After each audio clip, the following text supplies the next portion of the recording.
Olá galera, bom dia, boa noite, boa tarde, boa madrugada, seja a hora que os senhores estiverem estudando.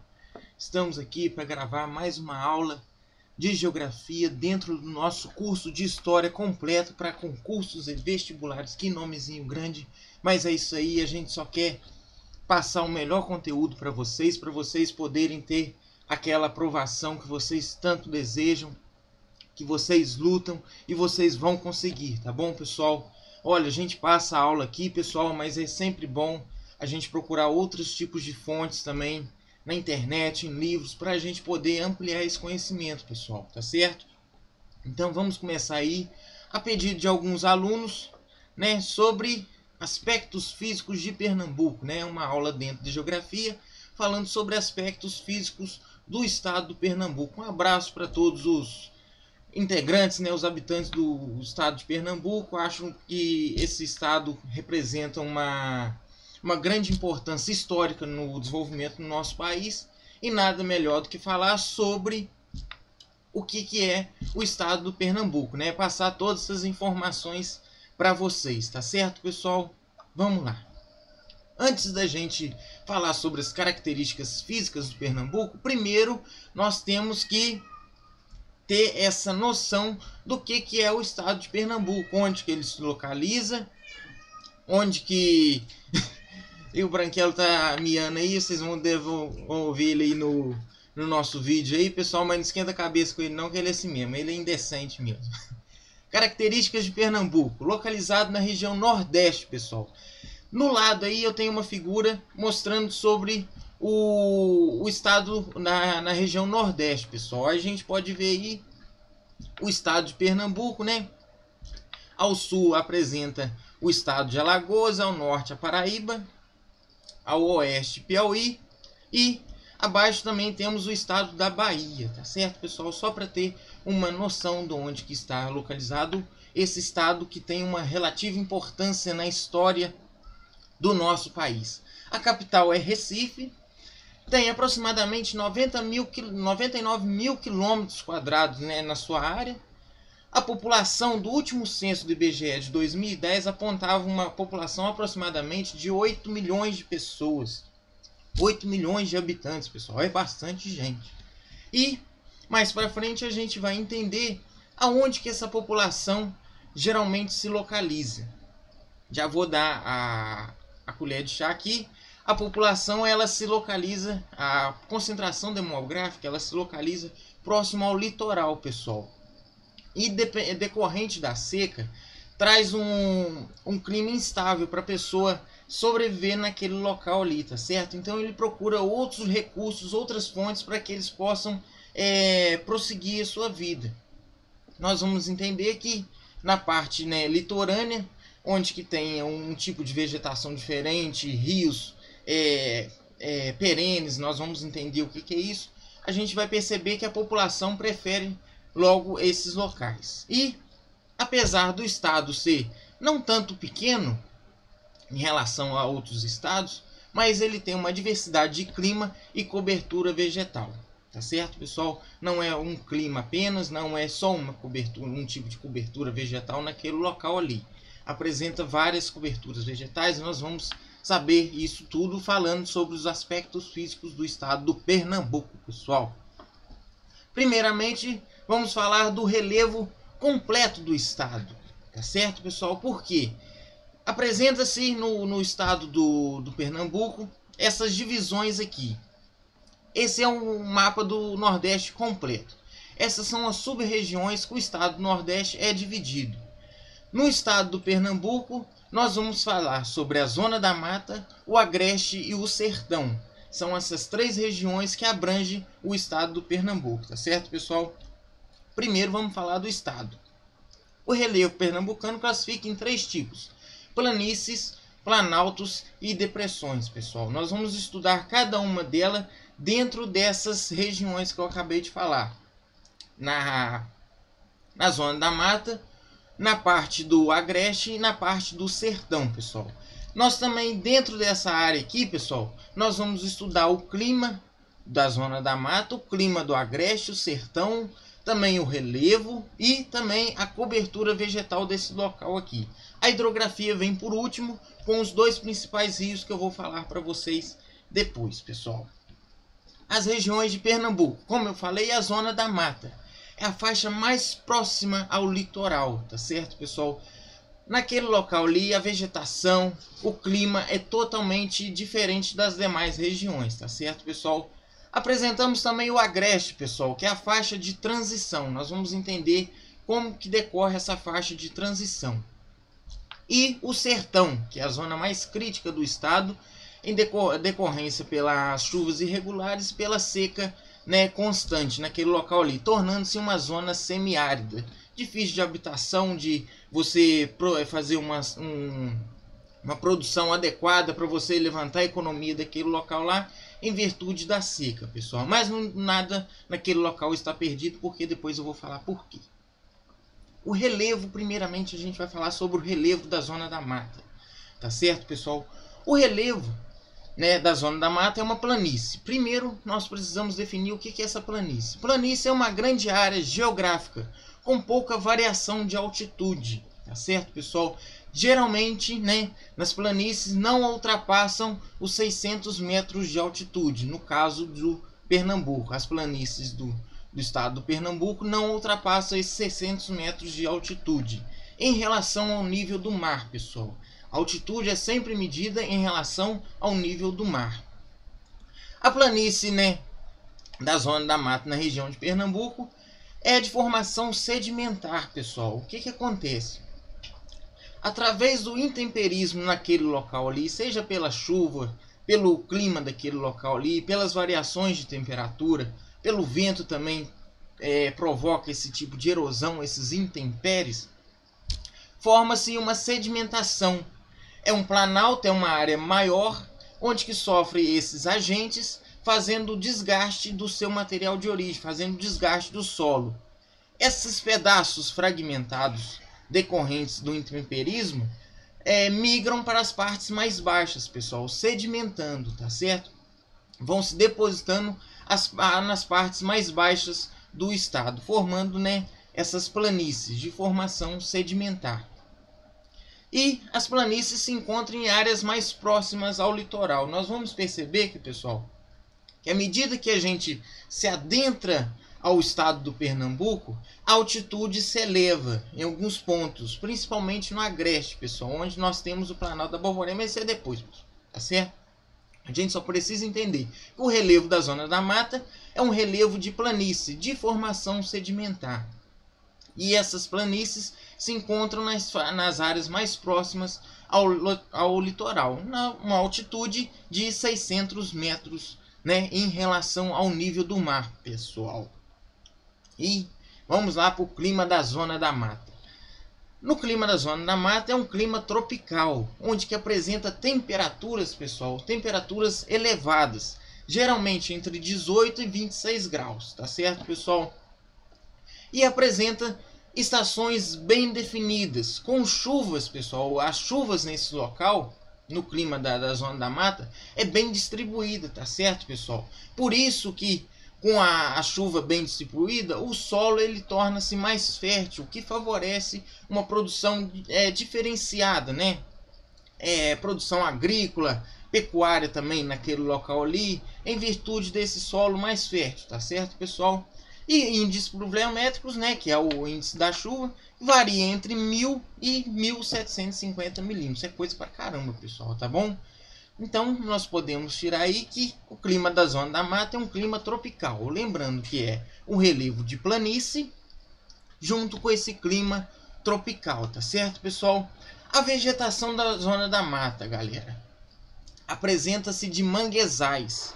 Manguezais, pessoal, é a transição entre o mar e a terra. É a vegetação que está ali entre o mar e a terra, tá certo, pessoal? Essas plantas, esse tipo de vegetação crescem em locais assim pela adaptação que eles sofreram durante o tempo. A água do mar, né, tem um alto nível de salubridade, a presença acima do normal da concentração de sais. Então essas plantas precisam fazer adaptações para sobreviver àquele local ali. interessante que dentro desses mangues, né, dentro dos manguezais, apresenta uma grande diversidade de espécies, tá certo, pessoal, que são utilizadas para estudos, tá certo, pessoal, formando também um grande berçário para a reprodução de espécies naquele local ali, pessoal, de fundamental importância a preservação desses mangues. Hoje sofrendo vários impactos negativos. Por quê? Como eu falei para vocês, pessoal, a seca ela tem essa capacidade de expulsar as pessoas daquele local ali, por não conseguir produzir tanto para sua sobrevivência naquele local ali. Então eles procuram essa parte mais litorânea, tá certo? Na parte da zona da mata. O que acontece? As pessoas chegando nessa área, começa a ficar uma área muito densa, muito populosa. Então o pessoal já começa a fazer o desmatamento, a fazer a retirada da vegetação para ampliar, né, os empreendimentos, para a pessoa morar naquele local ali. O que acontece? Ela vai suprindo, ela vai... Eu esqueci a palavra aqui, pessoal, eu vou conseguir lembrar. Ela vai empurrando, ela vai retirando esses manguezais, ela vai... eu esqueci a palavra, depois eu lembro, pessoal, desculpa aí. Ela vai espremendo esse manguezal, ele vai tirando esses pedaços de manguezais para a expansão demográfica, tá certo? Sofrendo esses impactos negativos. Também a poluição é um grande fator que se deve levar em conta também na remoção dos manguezais, tá certo, pessoal? A poluição junto com a população vai trazendo um impacto muito grande para os manguezais. Também tem os manguezais e também um pedaço de Mata Atlântica, pessoal. Eu não coloquei aí, mas na zona da mata apresenta, né, uma vegetação não só de manguezais, como também da Mata Atlântica, muito devastada, porque a Mata Atlântica ela se estende pelo litoral brasileiro. Nós podemos pegar alguns exemplos aqui, como o Rio de Janeiro. A Mata Atlântica ela passa dentro do Rio de Janeiro. Antigamente, agora o Rio de Janeiro que passa dentro da Mata Atlântica. É um bioma que sofre grandes impactos negativos, né? Com o aumento da população naquele local ali, suprindo aquela vegetação. É a mesma coisa que acontece com o manguezal. O crescimento demográfico espreme todo esse tipo de vegetação, que sendo muito importante para a diversidade desse local. Tá certo, pessoal? Agora passamos para o relevo e o clima do agreste, pessoal. Essa parte é interessante, porque o agreste, como eu falei lá em cima, é uma faixa de transição. É a transição da zona da mata para o sertão. O agreste ali é o meio, tá certo, pessoal? Não é que uma faixa de transição, pessoal, que eu quero que vocês entendam, não é assim. A pessoa está na zona da mata, com a vegetação da Mata Atlântica, né, de árvores de portes maior, e a 5 metros já tem um cacto ou um tipo de planta da caatinga. Não é isso, pessoal. A parte do sertão do agreste... Aí, pessoal, o Branquelo tá miando de novo ali, galera. Esse gato tá triste, ele quer aparecer no vídeo. Pessoal, o agreste ele faz essa faixa de transição. A vegetação a partir da zona da mata para o interior, ela começa a sofrer alterações. Por quê? O clima naquele local ali, ele começa a se modificar. Regiões de planaltos com altitudes que variam de 400 a 1000 metros acima do nível do mar, pessoal. Acima do nível do mar. O mais importante aí é o planalto da Borborema. E o clima mais seco, é um clima mais seco, apesar de não ter, né, nem essa característica de semiárido e nem de tropical, apresenta essas duas características por ser uma faixa de transição. Sujeito a secas periódicas, pessoal, mas não é tão grave igual a parte do sertão que nós vamos estudar mais à frente. Então a gente pode perceber que, em relação ao relevo do estado de Pernambuco, na parte litorânea, o relevo é de planícies. E como eu falei, à medida que você se adentra ao estado, o relevo sofre alterações, passando a ser uma região de planaltos, tá certo, pessoal? E essa imagem aí, pessoal, que eu coloquei, é sobre as depressões. Como eu falei no relevo pernambucano apresenta as planícies, planaltos e depressões, pessoal. Primeiro, antes da gente falar sobre depressões no relevo pernambucano, a gente precisa entender o que é uma depressão. Depressão, pessoal, é bem simples de entender. A depressão, ela forma uma espécie de um vale. É uma região onde que ao seu entorno é maior do que aquele local ali. Olha só esse pedaço aí, pessoal. Planalto. No desenho aí está a planície e o planalto. Depois vem a depressão absoluta. Vocês percebem, pessoal, no caso do nosso país, não existe montanha, pessoal. Apesar de alguns dizerem que existe montanha, mas para ser considerado montanha tem que ter um nível acima, né? Uma altitude acima do que o nosso relevo permite. Nós temos a planície, planalto e montanha, só para a gente poder entender. Vocês percebem que o planalto e a montanha são elevações maiores do que esse meio aí onde que está essa depressão aí, pessoal. Esse meio aí forma-se uma depressão. E aí está escrito depressão absoluta, pessoal. Por quê? Depressão absoluta, pessoal, é uma depressão menor, mais baixa que o nível do mar. Vocês podem ver aí que tem uma linha tracejada em azul mostrando o nível do mar e a depressão sendo menor que esse nível do mar, tá certo, pessoal? Isso caracteriza uma depressão absoluta. Isso também pode cair em prova, pessoal, pode fazer algum tipo de comparação. É sempre bom ter essa noção desse tipo de... são só essas duas depressões, são só esses dois tipos de depressões, pessoal. E tem a depressão relativa, pessoal. A gente pode perceber que tem uma montanha e uma parte mais elevada ao lado. Então ela está em torno de duas regiões com maior altitude. Ela se encontra ali no meio ali, com a região mais baixa. A gente chama de depressão relativa, pois está acima do nível do mar. Depressão absoluta, abaixo do nível do mar. Depressão relativa, acima do nível do mar. Tranquilo, pessoal. E a vegetação do agreste, galera? É a caatinga. Apesar dessa transição entre a Mata Atlântica e o bioma da caatinga, pessoal, o agreste ele está ali naquela transição. Solos argilosos e arenosos, tá certo, pessoal? O solo ali, ele é bom sim para o cultivo, mas não tanto quanto a da zona da mata, que o solo é mais fértil, pessoal. E sofre com intenso desmatamento naquele local ali, tá certo, pessoal? O desmatamento naquele local ali é de grande escala, tá certo, pessoal? Na produção também, eu acredito que de carvão, tá certo, pessoal? E apresenta também esse agropecuário extrativismo vegetal, sofrendo então a caatinga, então ela sofre vários impactos ambientais ali no local onde que ela se localiza, pessoal, através do desmatamento e da agropecuário extrativismo vegetal de forma inadequada, tá certo, pessoal? Embora a caatinga tenha aquele aspecto de ser um local um pouco mais desértico, ele apresenta uma grande diversidade de espécies como os largatos e espécies arbóreas também, pessoal. Interessante que a vegetação desse local ela começa a sofrer alterações.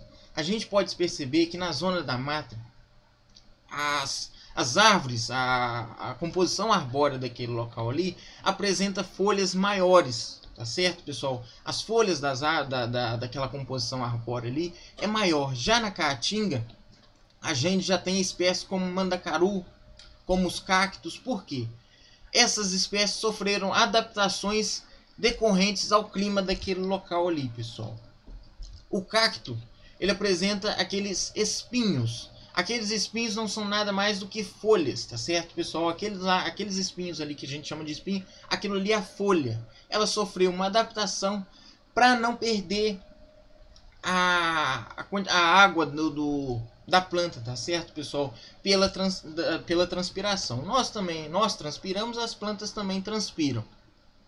O cacto sofreu alterações nas folhas para não criar uma taxa alta de transpiração, para ele reter mais essa água, tá certo, pessoal? Uma vegetação típica do agreste, que é a caatinga, pessoal. O relevo, clima e vegetação do sertão. O sertão já encontra-se numa área semiárida, tá certo, pessoal? o regime de chuvas ali é bem mal distribuído, tá certo, pessoal? Não tem uma chuva constante naquele local ali, tá certo, pessoal? Decorrente, por quê? Por que não chove no sertão? Tem uma explicação. Vamos lá voltar ao clima do Agreste. Tem esse planalto da Borborema aí, pessoal. O que acontece? Quando as nuvens de chuva são levadas pelas correntes de vento, tá certo, pessoal? O que acontece? Chegando próximo ao planalto da Borborema, a nuvem ela não consegue transpor esse planalto. Ela não passa por cima desse planalto. O que acontece?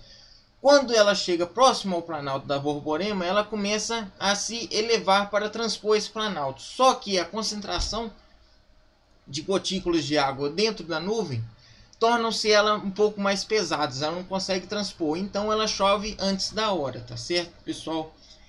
Decorrente desse planalto, a nuvem não consegue transpor. As nuvens de chuva não conseguem transpor esse planalto, impedindo também a chegada das chuvas no sertão. E como a gente observa aí, no sertão a altitude decresce em direção ao Rio São Francisco, que eu vou falar depois, formando as depressões. Então nós temos o planalto, tá certo? Em regiões, né, a depressão localizada em regiões, né, no meio, né, em regiões menores, onde que o seu entorno tem altitudes elevadas, acima da depressão, pessoal. Como eu falei, o clima é semiárido, de 200 milímetros a 400 milímetros, chove muito pouco e a chuva é mal distribuída. E a Caatinga, como eu falei no Agreste, a predominância da vegetação ali no clima na região do sertão pernambucano é o bioma da Caatinga, estruturado por vegetações xerófilas. O que é isso? São os cactos, são essas plantas, né, desses locais que sofreram alterações no seu corpo, tá certo? Na sua estrutura vegetal, com raízes mais profundas para absorver uma quantidade maior de água, né, subterrânea, e com folhas modificadas próprias para esse tipo de clima. Então o clima, pessoal, interfere bastante no tipo de vegetação daquele local ali, tá certo? No clima do sertão também, apesar desse clima semiárido, apresenta também o polígono da seca. É um local lá onde que problemas sociais naquele local ali, decorrentes da seca, trazem fome e a pobreza. Essas pessoas procurando condições de vidas melhores, elas migram para a parte da zona da mata, tá certo, pessoal? E, por último, a hidrografia de Pernambuco, pessoal, com dois rios principais. O que tem mais importância aí é o rio Capibaribe, pessoal. E olha só, ele é interessante, pessoal. A hidrografia de Pernambuco, ela apresenta rios perenes e rios temporários. O que é isso? Um rio perene, pessoal, é um rio que o seu curso d'água ele se mantém decorrente ele se mantém de acordo com as estações do ano, durante todo o ano, entendeu? O curso d'água permanece um só. Tem uma variação de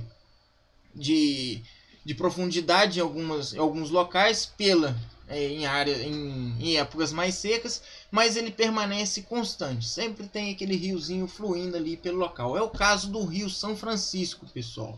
Apesar dele passar, né, por uma região de clima considerável, né, semiárido, tá certo, pessoal, de poucas chuvas, ele se mantém perene. Por quê?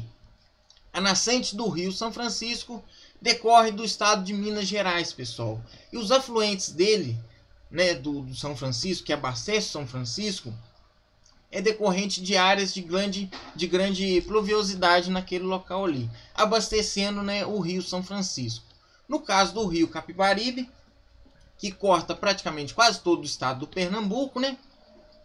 O que acontece? Em alguns locais, o rio Capibaribe é um rio temporário. Por quê? Ele atravessa essa parte do polígono da seca, não tendo afluentes necessários para o seu abastecimento, tornando em alguns locais ele seca durante alguns períodos do ano, pessoal. Mais próximo à área litorânea, o que acontece? O rio ele já começa a ter uma condição perene, pessoal. Por quê? naquele local ali, em vista da vegetação e do alto índice de pluviosidade naquele local ali, ele torna-se um rio permanente, tá certo? Naquele local ali. O rio Capibaribe é de importante desenvolvimento daquela região ali. Por quê? Além de abastecer as principais cidades do estado do Pernambuco, ele também, infelizmente, ele também é utilizado como depósito de esgoto, para lançamento de esgoto dentro desse rio, tornando-se assim um rio poluído, pessoal, difícil de ser utilizado. Mas em alguns locais o pessoal utiliza da água, né, para irrigação, a mesma coisa que o São Francisco, e do São Francisco também é utilizado para a geração de energia elétrica através de barragens, tá certo, pessoal? Então, tá aí, pessoal. Aspectos físicos de Pernambuco. O estado do Pernambuco dividido nessas três regiões: Zona da Mata, Agreste e o Sertão. A Zona da Mata é a parte mais litorânea. O Agreste é a transição entre a Zona da Mata e o Sertão. Na parte do Sertão é o clima semiárido, tá certo? Com dois rios principais, o rio Capibaribe e o rio São Francisco, tá certo, pessoal? Vegetações importantes como manguezais, Mata Atlântica e Caatinga. Todos esses tipos de vegetação são de extrema importância para a diversidade do nosso país, sendo também de importância a sua preservação, pessoal. E, infelizmente, são também um dos biomas mais devastados, né, dessa região, tá certo? Não só dessa região, como do país inteiro. Então tá aí, pessoal, essa aí é a aula sobre os aspectos físicos de Pernambuco. Espero que vocês tenham gostado. Por favor, pessoal, se tiver alguma dúvida, mandem para nós, pessoal. O que a gente precisa aqui é passar um conhecimento claro para vocês, para chegar na hora da prova e, matar a pau e o examinador quer te dar aquela pernada. Mas você, como esperto, vai sair da pernada dele e vai passar por cima e vai conseguir aquela tão sonhada cadeirinha, aquela tão sonhada vaga naquele local, no concurso que vocês estão prestando, pessoal. Aqui, um abraço para vocês. Qualquer dúvida, pessoal, manda um e-mail para a gente. E, se quiser também, a gente monta também uma lista de exercício para fixar esses conhecimentos, pessoal. Um abraço para vocês e bons estudos, galera.